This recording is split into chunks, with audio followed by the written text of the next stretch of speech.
നമസ്കാരം. 24-ന്റെ വാർത്താ പ്രഭാതത്തിലേക്ക് എല്ലാ പ്രേക്ഷകർക്കും സ്വാഗതം. ഇന്ന് ഡിസംബർ 10-ാം തീയതി ബുധനാഴ്ചയാണ്. വൃശ്ചികം 24. പുതിയൊരു വാർത്താ പുലരിയിലേക്ക് എല്ലാ പ്രേക്ഷകർക്കും ഒരിക്കൽ കൂടി സ്വാഗതം.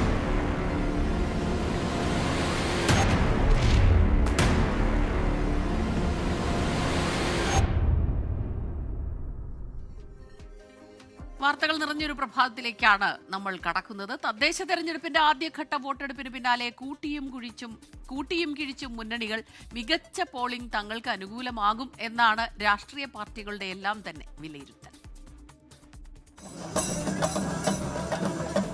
നാടും നഗരവും ഇളക്കിമറിച്ചുള്ള പ്രചാരണത്തിനൊടുവിൽ ആദ്യഘട്ട തെരഞ്ഞെടുപ്പ് അവസാനിച്ചപ്പോൾ വിജയപ്രതീക്ഷയിലാണ് മുന്നണികൾ. സംസ്ഥാനത്ത് മെച്ചപ്പെട്ട പോളിംഗ് രേഖപ്പെടുത്തിയെന്നാണ് വിലയിരുത്തൽ. ഫലം വരുന്നതിനു മുൻപുള്ള കണക്കുകൾ കൂട്ടിയുറപ്പിക്കുകയാണ് സ്ഥാനാർത്ഥികളും പ്രവർത്തകരും. മികച്ച പോളിംഗ് തങ്ങൾക്ക് അനുകൂലമാകുമെന്ന പ്രതീക്ഷയിലാണ് മുന്നണികൾ. കഴിഞ്ഞ തദ്ദേശ തെരഞ്ഞെടുപ്പിനേക്കാൾ കൂടുതൽ സീറ്റിൽ വിജയിക്കാനാകുമെന്നാണ് LDFന്റെയും UDFന്റെയും പ്രതീക്ഷ.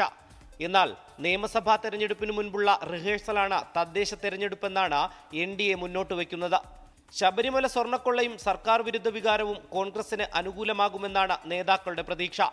LDFനെതിരെ ശബരിമല സ്വർണ്ണക്കൊള്ള തന്നെയാണ് BJPയും പ്രചാരണ ആയുധമാക്കിയത്. എന്നാൽ രാഹുൽ മാങ്കൂട്ടത്തിനെതിരായ പീഡനക്കേസ് ഉയർത്തി LDFും പ്രതിരോധിച്ചിരുന്നു.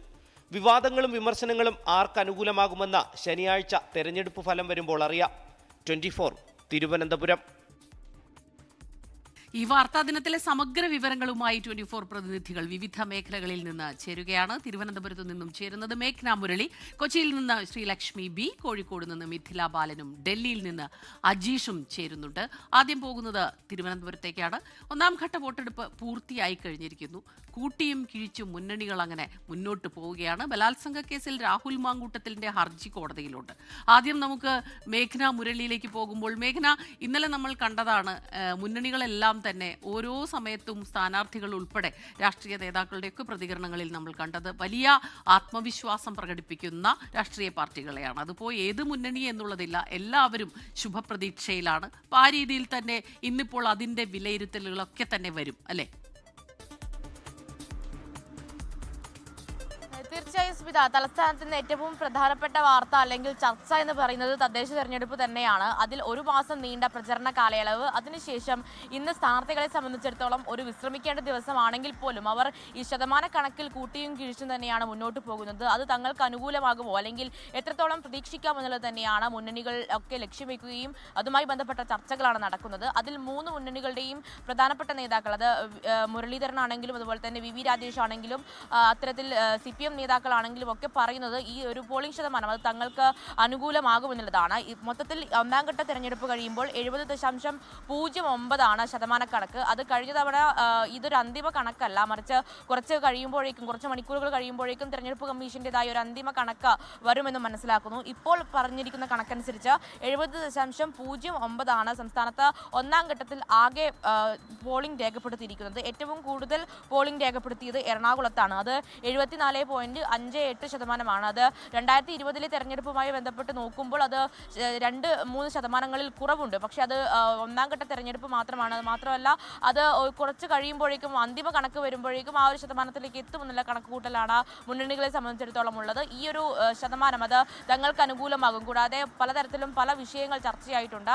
ആ ചർച്ചയുടെയും ആ വിഷയങ്ങളുടെയും ഒക്കെ ഒരു പ്രതിഫലനം തെരഞ്ഞെടുപ്പിൽ ഉണ്ടായിട്ടുണ്ട് എന്നുള്ളതാണ് മുന്നണികൾ കണക്ക് കൂട്ടുന്നത്. ആ ഒരു തെരഞ്ഞെടുപ്പ് ഫലത്തിലേക്കുള്ള ഒരു കാത്തിരിപ്പാണ് ഇനി. അതുമായി മറ്റൊരു കാര്യം എന്ന് പറയുന്നത് രാഹുൽ മാങ്കൂട്ടത്തിലുമായി ബന്ധപ്പെട്ട കേസാണ്. രാഹുൽ മാങ്കൂട്ടത്തിന് കൂടുതൽ കുരുക്കാകുമോ അല്ലെങ്കിൽ രാഹുൽ മാങ്കൂട്ടത്തിലുമായി ബന്ധപ്പെട്ട ഏറ്റവും നിർണായകമായ ദിവസമാണെന്ന് അതിൽ തിരുവനന്തപുരം പ്രിൻസിപ്പൽ സെഷൻസ് കോടതി ഇന്ന് രാഹുൽ മാങ്കൂട്ടത്തിലിന്റെ 2ാമത്തെ കേസുമായി ബന്ധപ്പെട്ടിട്ടുള്ള ഒരു മുൻകൂർ ജാമ്യാപേക്ഷ പരിഗണിക്കുന്നുണ്ട്. ആദ്യം ഈ 1ാമത്തെ കേസിൽ ഈ തിരുവനന്തപുരം പ്രിൻസിപ്പൽ സെഷൻസ് കോടതി തന്നെയാണ് മുൻകൂർ ജാമ്യാപേക്ഷ തള്ളിയിരുന്നത്.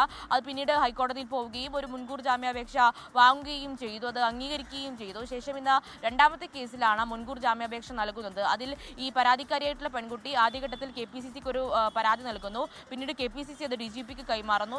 കൂടാതെ പിന്നീട് രഹസ്യ മൊഴിയടക്കം രേഖപ്പെടുത്തുകയും അതിൽ ഒരു നിർണായകമായ മൊഴി പെൺകുട്ടിയുടേതായിട്ടുണ്ട്. അതിൽ തന്നെ ബലാത്സംഗം ചെയ്തു, അതുപോലെ തന്നെ ഉപദ്രവിച്ചു, വിവാഹ വാഗ്ദാനം നൽകി പീഡിപ്പിച്ചു എന്ന കാര്യങ്ങളാണ് ഈ മൊഴിയിൽ പറയുന്നത്. അതുകൊണ്ട് തന്നെ ഇന്ന് മുൻകൂർ ജാമ്യാപേക്ഷ നൽകുമോ എന്നുള്ള കാര്യം നിർണായകമാണ്. അതുപോലെ തന്നെ KPCC ജനറൽ സെക്രട്ടറി ആയിട്ടുള്ള സന്ദീപ് വാര്യർ അത് അതിജീവിതയെ അപമാനിച്ചു, വ്യക്തി വിവരങ്ങൾ പുറത്തുവിട്ടു എന്ന കേസിലും ഒരു മുൻകൂർ ജാമ്യാപേക്ഷ തേടുന്നുണ്ട്. അതുപോലെ തന്നെ ഇതിൽ നേരത്തെ തന്നെ ഈ സൈബർ കേസിൽ നേരത്തെ തന്നെ അറസ്റ്റിലായിട്ടുള്ള രാഹുൽ ഈശ്വറിന്റെ കസ്റ്റഡി അപേക്ഷയും പോലീസ് ഇന്ന് നൽകുമെന്നുള്ളതാണ് അറിയുന്നത്. അങ്ങനെ രാഹുൽ മാങ്കൂട്ടത്തിലുമായി ബന്ധപ്പെട്ടും ഈ ഒരു പീഡന പരാതിയുമായി ബന്ധപ്പെട്ടും നിർണായകമായ ദിവസമാണ്. അപ്പോൾ തിരുവനന്തപുരത്ത് നിന്ന് വളരെയേറെ വാർത്തകൾ പ്രതീക്ഷിക്കുന്ന ഒരു ദിവസമാണ്. മേഘ്ന മുരളിയാണ് വിവരങ്ങൾ നൽകിയത്. നമ്മൾ ഇനി പോകുന്നത് കോഴിക്കോട്ടേക്കാണ്. മിഥില ബാലനാണ് ചേരുന്നത്.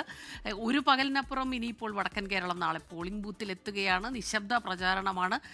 നമുക്കറിയാം സ്ഥാനാർത്ഥികൾ എല്ലാവരും തന്നെ ഏറ്റവും കൂടുതൽ വോട്ടുറപ്പിക്കുക എന്നുള്ള ലക്ഷ്യത്തോടെ ഇന്നിപ്പോൾ നേരിൽ കണ്ട് വോട്ടേഴ്സിനെ നേരിൽ കാണുക, ആ രീതിയിലുള്ള പ്രവർത്തനങ്ങളാണ് നടക്കുക. മിഥില പറയൂ, അതിൻ്റെ ഒരു ഇന്നലെ നമ്മൾ ആവേശങ്ങളൊക്കെ കണ്ടു. അതിൽ ചിലയിടങ്ങളിലൊക്കെ തന്നെ ചെറിയ ചെറിയ പ്രശ്നങ്ങളൊക്കെ നമ്മൾ കാണുകയും ഉണ്ടായി. ഇന്നിപ്പോൾ ഏത് രീതിയിലാണ് നമ്മൾ പ്രതീക്ഷിക്കുന്നത്? Smitha, good morning. തൃശ്ശൂർ മുതൽ കാസർഗോഡ് വരെയുള്ള ജില്ലകളിൽ ഇന്ന് സ്ഥാനാർത്ഥികൾ നേരത്തെ പറഞ്ഞതുപോലെ സൂചിപ്പിച്ചതുപോലെ തന്നെ അവസാനവട്ട വോട്ടുറപ്പിക്കലിൻ്റെ തിരക്കിലായിരിക്കും. വിട്ടുപോയ ആളുകളെ കണ്ട് വോട്ട് തങ്ങൾക്ക് തന്നെ എന്ന് ഉറപ്പിക്കുന്ന ഒരു തിരക്കിലായിരിക്കും അവരെല്ലാവരും ഉണ്ടാവുക. കോഴിക്കോടിനെ സംബന്ധിച്ച് പറയുകയാണെങ്കിൽ 6328 സ്ഥാനാർത്ഥികളാണുള്ളത്. ഇതിൽ മിക്ക ആളുകളും ഇന്ന് പ്രധാനപ്പെട്ട ആളുകളെ കണ്ട് വീടുകൾ കേന്ദ്രീകരിച്ച് അല്ലെങ്കിൽ വീടുകളിൽ കയറി ഒറ്റയ്ക്കെല്ലാം പോയി വോട്ട് ചോദിക്കുന്ന ഒരു തിരക്കിലായിരിക്കും ഉണ്ടാവുക. മറ്റൊന്ന്, വോട്ടിംഗ് സാമഗ്രികളുടെ വിതരണവും ഇന്നാണ് നടക്കുന്നത്. രാവിലെ 8 മണി മുതലാണ് വോട്ടിംഗ് സാമഗ്രികളുടെ വിതരണം പുരോഗമിക്കുക അല്ലെങ്കിൽ നടക്കുക. 20 കേന്ദ്രങ്ങളാണ് കോഴിക്കോട് ജില്ലയിൽ ഇതിനായി സജ്ജീകരിച്ചിരിക്കുന്നത്. കോർപ്പറേഷൻ, ഒപ്പം തന്നെ വാർഡ് തലത്തിൽ ഗ്രാമപഞ്ചായത്ത്, ബ്ലോക്ക് പഞ്ചായത്ത്, ജില്ലാ പഞ്ചായത്ത്, അങ്ങനെ 20 കേന്ദ്രങ്ങളാണ് സജ്ജീകരിച്ചിട്ടുള്ളത്. 3097 പോളിംഗ് സ്റ്റേഷനുകളാണുള്ളത്. ഈ 3097 പോളിംഗ് സ്റ്റേഷനിലേക്കുള്ള പോളിംഗ് സാമഗ്രികളുടെ വിതരണമാണ് നടക്കുക. ഇതിൽ കോഴിക്കോട് കോർപ്പറേഷൻ പരിധിയിൽ മാത്രം 396 പോളിംഗ് സ്റ്റേഷനുകളുണ്ട്. കോർപ്പറേഷനിലേക്ക് നടക്കുക ടൗണിൽ തന്നെയുള്ള Nadakkavu girls vocational higher secondary സ്കൂളിൽ വെച്ചാണ് ഇത്തരത്തിലുള്ള സാമഗ്രികളുടെ വിതരണം നടക്കുക. എന്തുതന്നെയാലും ഇന്നലെ നമ്മൾ കണ്ടതാണ്, ചിലയിടങ്ങളിലെല്ലാം സ്മിത സൂചിപ്പിച്ചതുപോലെ തന്നെ ചെറിയ ചെറിയ പ്രശ്നങ്ങൾ ഉണ്ടായിട്ടുണ്ട്. അതുകൊണ്ട് തന്നെ സംഘർഷ സാധ്യത കണക്കിലെടുത്ത് നാളെ കനത്ത രീതിയിലുള്ള പോലീസ് സുരക്ഷയാണ് ഒരുക്കിയിട്ടുള്ളത്. പ്രത്യേകിച്ച് റൂറൽ ഏരിയ വടകര ഉൾപ്പെടെയുള്ള റൂറൽ മേഖലകളിലേക്ക് പോവുകയാണെങ്കിൽ അവിടങ്ങളായിരിക്കും കൂടുതൽ പോലീസിനെ അല്ലെങ്കിൽ സേനകളെ നിയോഗിച്ചുകൊണ്ടുള്ള ഒരു സുരക്ഷ ഒരുക്കുക. സിറ്റി പരിധിയിൽ 117 ഇത്തരത്തിലുള്ള സെൻസിറ്റീവ് ബൂത്തുകളാണുള്ളത്. ഇത്തരം ബൂത്തുകൾ കേന്ദ്രീകരിച്ചായിരിക്കും എന്തുതന്നെയായാലും ഒരു സുരക്ഷ ഒരുക്കുക. 8 മണിയോടെയായിരിക്കും പോളിംഗ് സാമഗ്രികളുടെ വിതരണം ആരംഭിക്കുക. ഒപ്പം തന്നെ നേരത്തെ സൂചിപ്പിച്ചതുപോലെ തന്നെ സ്ഥാനാർത്ഥികളെ സംബന്ധിച്ചിടത്തോളം ഇന്നത്തെ ഒരു ദിവസം അവർക്ക് നിർണായകമാണ്. വിട്ടുപോയ ആളുകളെ കണ്ട് വോട്ട് തങ്ങൾക്ക് തന്നെ എന്ന് ഉറപ്പിക്കേണ്ട ഒരു ഓട്ടത്തിലായിരിക്കും ഇന്ന് സ്ഥാനാർത്ഥികൾ ഉണ്ടാവുക. സ്മിത, അതെ, ഓട്ടത്തിൽ തന്നെയായിരിക്കും സ്ഥാനാർത്ഥികൾ. ഒരേ ഒരു ദിവസം മാത്രമാണ് ഇനി അവരെ സംബന്ധിച്ചിടത്തോളം, വടക്കൻ കേരളത്തെ സംബന്ധിച്ചിടത്തോളം പോളിംഗ് ബൂത്തിലേക്ക് വോട്ടേഴ്സ് എത്താൻ അവശേഷിക്കുന്നത്. മിഥില ബാലനാണ് വിവരങ്ങൾ നൽകിയത്. വയനാട്ടിലേക്കാണ്. തിരുനെല്ലി ഉന്നതിയിൽ മദ്യം നൽകി വോട്ടർമാരെ സ്വാധീനിക്കാൻ ശ്രമിച്ചു എന്ന പരാതി ഉയരുന്നു. നെടുന്തന ഉന്നതിയിൽ CPIM പ്രവർത്തകർക്കെതിരെയാണ് പരാതി ഉണ്ടായത്. പ്രദേശത്തുണ്ടായ നേരിയ സംഘർഷത്തിന് പിന്നാലെ 3 പേരെ കസ്റ്റഡിയിൽ എടുത്തിട്ടുണ്ട്. സുർജിത്ത് അയ്യപ്പത്താണ് ചേരുന്നത് വയനാട് നിന്ന് വിവരങ്ങളുമായി. Surjit, good morning.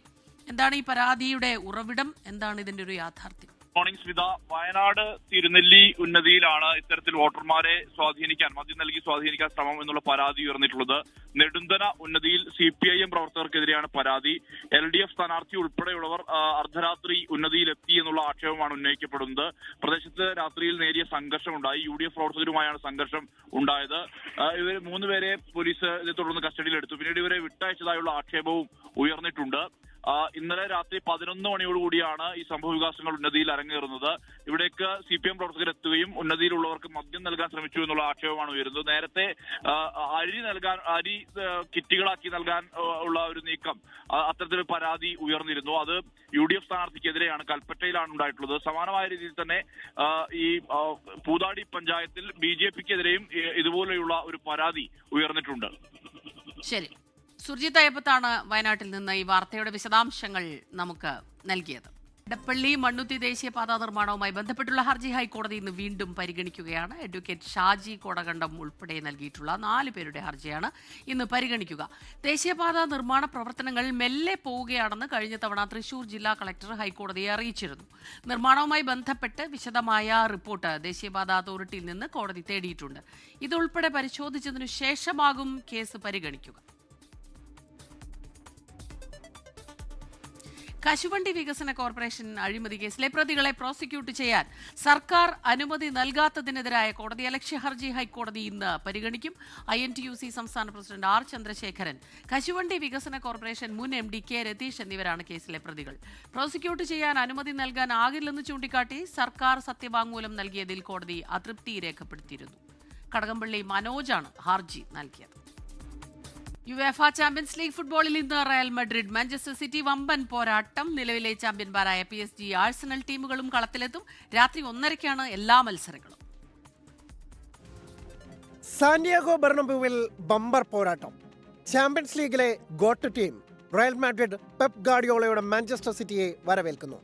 സ്പാനിഷ് ലീഗിലെ തിരിച്ചടികൾക്കും ടീമിലെ കലഹങ്ങൾക്കുമിടെ റയൽ മാഡ്രിഡ് പരിശീലകൻ സാബി അലോൺസോയ്ക്ക് അതിനിർണായകം ഈ മത്സരം. സിറ്റിക്കെതിരെ സ്വന്തം മൈതാനത്ത് കാലിടറിയാൽ കസേര തെറിക്കാൻ അതുമതി. പ്രതിരോധ നിരയിലെ കൂട്ടപ്പരിക്കും കിലിയൻ എംബാപ്പയും വിനീഷ്യസ് ജൂനിയറും റോഡ്രിഗോയും ജൂഡ് ബെല്ലിംഗ്ഹാമും ഒക്കെ അടങ്ങിയ മുന്നേറ്റ നിര നിറയൊഴിക്കാത്തതുമാണ് മുൻ ചാമ്പ്യന്മാരുടെ പ്രശ്നം. സിറ്റിയെ മറികടക്കാനായാൽ ലോസ് ബ്ലാങ്കോസിന് കിട്ടുന്ന ആത്മവിശ്വാസം ചെറുതല്ല. അതേസമയം തുടക്കത്തിലെ പതർച്ചയ്ക്ക് ശേഷം തിരിച്ചുവരികയാണ് മാഞ്ചസ്റ്റർ സിറ്റി. പ്രധാന താരങ്ങളെല്ലാം ഫോമും ഫിറ്റ്നസും വീണ്ടെടുത്തത് ബാഴ്സലോണ മുൻ പരിശീലകൻ കൂടിയായ ഗാർഡിയോളയ്ക്ക് നൽകുന്ന ആത്മവിശ്വാസം ചെറുതല്ല. ലീഗിലെ സമ്പൂർണ്ണ ജയമുള്ള ഏക ടീമെന്ന റെക്കോർഡ് നിലനിർത്താനിറങ്ങുകയാണ് ആഴ്സണൽ.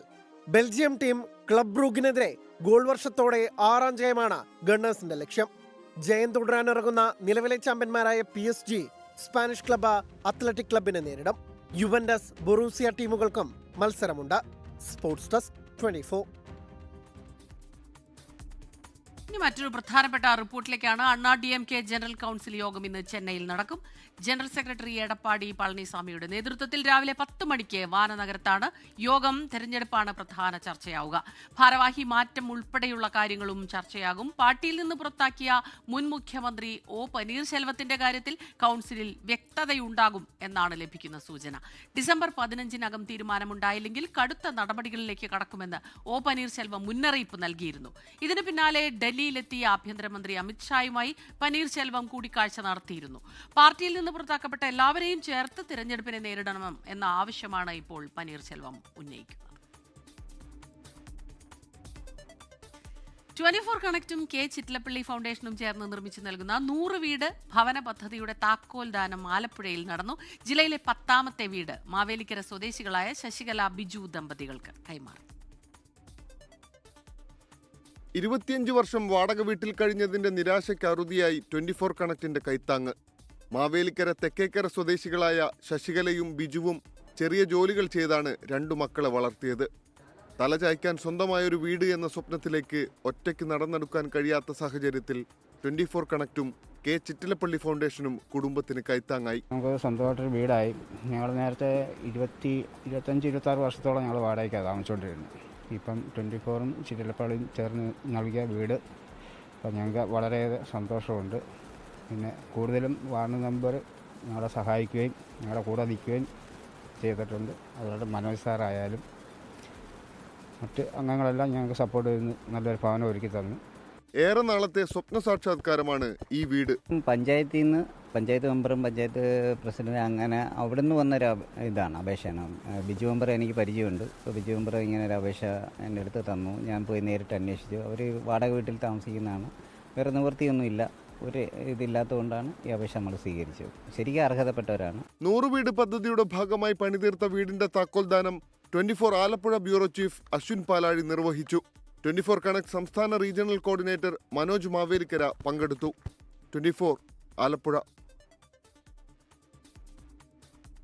യൂറോപ്യൻ രാജ്യങ്ങളെ പരിഹസിച്ച് അമേരിക്കൻ പ്രസിഡന്റ് ഡൊണാൾഡ് ട്രംപ് വർദ്ധിച്ചുവരുന്ന കുടിയേറ്റം തടയുന്നതിലും റഷ്യ-യുക്രൈൻ യുദ്ധം തടയുന്നതിലും യൂറോപ്യൻ യൂണിയൻ നേതാക്കൾ പരാജയപ്പെട്ടു എന്ന് ട്രംപ് പരിഹസിച്ചു.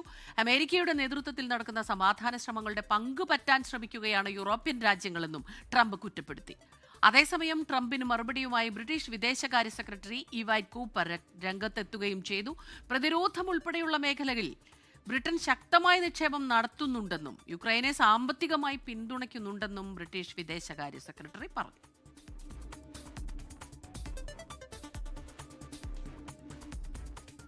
ഓസ്ട്രേലിയയിൽ 16 വയസ്സിൽ താഴെയുള്ളവർ സമൂഹ മാധ്യമ ആപ്പുകൾ ഉപയോഗിക്കുന്നതിന് ഇന്നു മുതൽ വിലക്ക്. വിലക്ക് ഇന്നു മുതൽ നിലവിൽ വരും എന്നാണ് ഓസ്ട്രേലിയൻ ഭരണകൂടം ആപ്പുകളെ അറിയിച്ചത്. ഇൻസ്റ്റഗ്രാം, ടിക്ടോക്ക്, യൂട്യൂബ് എന്നീ പ്ലാറ്റ്ഫോമുകൾക്കാണ് വിലക്ക് വെല്ലുവിളിയാവുക. ഇനി മുതൽ സമൂഹമാധ്യമ ആപ്പുകൾ ഉപയോഗിക്കുന്നതിനു മുൻപ് പാസ്പോർട്ട്, ഡ്രൈവിംഗ് ലൈസൻസ് പോലുള്ള ഔദ്യോഗിക ഐഡന്റിറ്റി കാർഡുകൾ സ്കാൻ ചെയ്ത് 16 വയസ്സ് പൂർത്തിയായി എന്ന് തെളിയിക്കേണ്ടി വരും.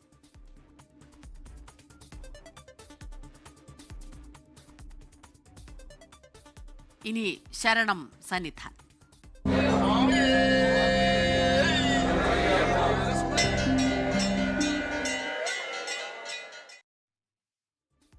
ശബരിമലയിൽ വൻ ഭക്തജനത്തിരക്ക് തുടരുകയാണ്. 97,000-ലധികം പേരാണ് ഇന്നലെ ദർശനം നടത്തിയത്. സുജിത് സുരേന്ദ്രൻ ചേരുന്നുണ്ട് സന്നിധാനത്തു നിന്ന് വിവരങ്ങളുമായി. സുജിത്ത്, രാവിലെയൊക്കെ നല്ല തണുപ്പാണെന്ന് തോന്നുന്നു. അവിടെ സന്നിധാനത്ത് തണുപ്പാണോ? കൂടുതൽ ഭക്തജനങ്ങൾ എത്തിക്കൊണ്ടിരിക്കുന്നുണ്ടോ?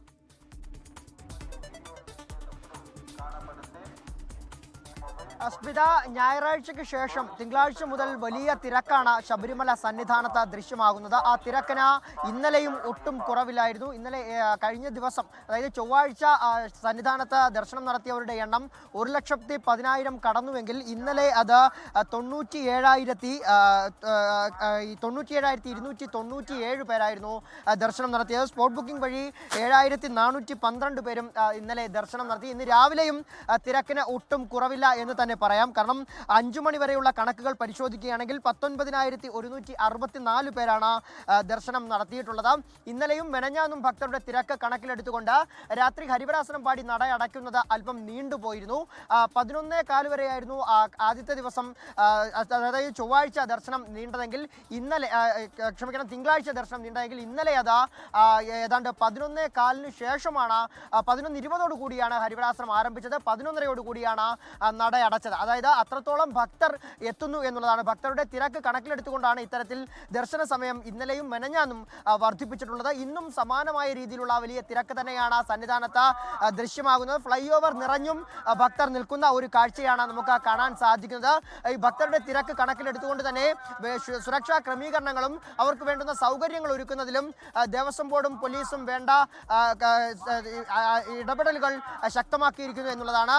നിരയിൽ നിൽക്കുന്ന ഭക്തർക്ക് കുടിവെള്ളം അടക്കം എത്തിക്കുന്നതിനുള്ള ക്രമീകരണങ്ങളുണ്ട്. അത് കൃത്യമായി വർദ്ധിപ്പിക്കുകയും ചെയ്തിരിക്കുന്നു എന്നുള്ളതാണ്. മറ്റൊരു കാര്യം പ്രധാനമായും ദേവസ്വം ബോർഡും പോലീസും പറയുന്നത്, ഇത്തരത്തിൽ ഭക്തർ എത്തുമ്പോൾ ആ ഭക്തർ കൃത്യമായി അവരുടെ സുരക്ഷ അവർ തന്നെ പാലിക്കാൻ കൂടി ശ്രമിക്കണം എന്നുള്ളതാണ്. പുല്ലുമേട് വഴി എത്തുന്ന ഭക്തരുടെ എണ്ണം അടക്കം വർദ്ധിച്ചിട്ടുണ്ട്. നെറ്റ്വർക്ക് സംവിധാനം അടക്കം വർദ്ധിപ്പിക്കുന്നതിന് വേണ്ടി BSNL അടക്കം കൂടുതൽ ഇടപെടലുകൾ ശക്തമാക്കുകയും ചെയ്തിട്ടുണ്ട്. ഏതായാലും സന്നിധാനത്ത് ഇന്നും വലിയ രീതിയിലുള്ള ഭക്തജന തിരക്ക് തന്നെയാണ് രാവിലെ മുതൽ ദൃശ്യമാകുന്നത്. സ്മിത.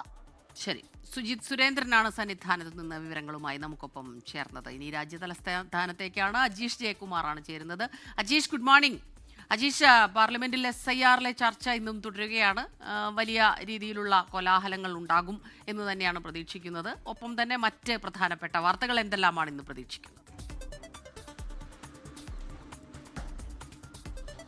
അസ്മിത, ഗുഡ് മോർണിംഗ്. രാജ്യസഭയിലും ലോക്സഭയിലും ഇന്ന് SIR സംബന്ധിച്ച് ചർച്ചകൾ നടക്കുമെന്നുള്ളതാണ് ഏറ്റവും പ്രധാനപ്പെട്ട കാര്യം. SIR നടപടികൾ ബീഹാറിൽ തുടങ്ങി ഇപ്പോൾ രാജ്യവ്യാപകമായി നടക്കുന്നതിന് ശേഷം ആദ്യമായിട്ടാണ് SIR വിഷയം പാർലമെന്റ് ചർച്ച ചെയ്യുന്നത്. പ്രധാനമായും കഴിഞ്ഞ ദിവസം ഈ വിഷയം രാഹുൽ ഗാന്ധി ഉന്നയിച്ചിരുന്നു.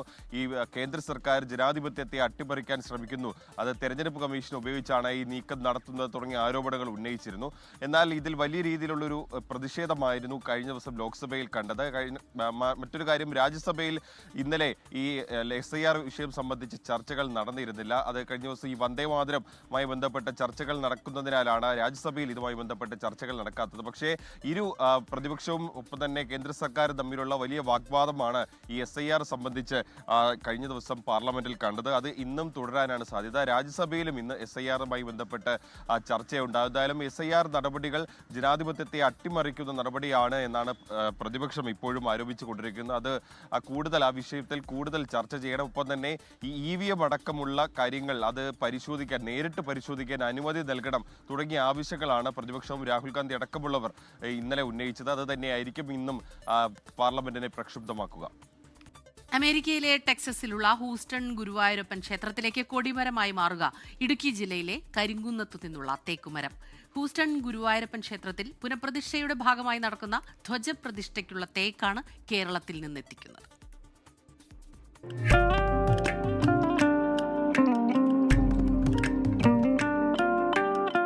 തച്ചുശാസ്ത്ര വിദഗ്ധൻ കാണിപ്പയ്യൂർ കൃഷ്ണൻ നമ്പൂതിരിപ്പാടിന്റെ കണക്ക് പ്രകാരം പുനഃപ്രതിഷ്ഠയ്ക്കുള്ള തേക്കുമരം കണ്ടെത്തിയത് കരിങ്കുന്നം മലയപ്പറമ്പിൽ ടോമി മാത്യുവിന്റെ പുരയിടത്തിൽ നിന്ന്. നല്ല ലക്ഷണമൊത്ത തേക്ക് ഉളികുത്തലിനു ശേഷം മുറിച്ചു.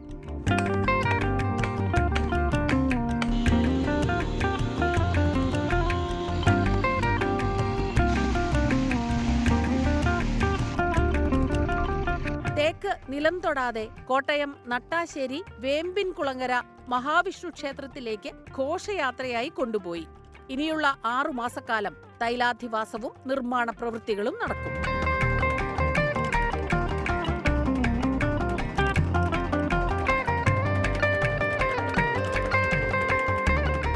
നിർമ്മാണം പൂർത്തിയായാൽ കൊടിമരം കപ്പലിൽ അമേരിക്കയിലേക്ക് കൊണ്ടുപോകും. മലപ്പുറം സ്വദേശി വിഷ്ണു ആചാര്യയുടെ നേതൃത്വത്തിലാണ് നിർമ്മാണം. ഗുരുവായൂർ ക്ഷേത്രത്തിലെ പൂജാവിധികളാണ് ഹൂസ്റ്റണിലെ ഗുരുവായൂരപ്പൻ ക്ഷേത്രത്തിൽ പിന്തുടരുന്നത്. ക്ഷേത്രം തന്ത്രി കരിയന്നൂർ ദിവാകരൻ നമ്പൂതിരിയുടെയും കാണിപ്പയ്യൂർ കൃഷ്ണൻ നമ്പൂതിരിപ്പാടിന്റെയും നേതൃത്വത്തിലാണ് ചടങ്ങുകൾ. Research desk 24.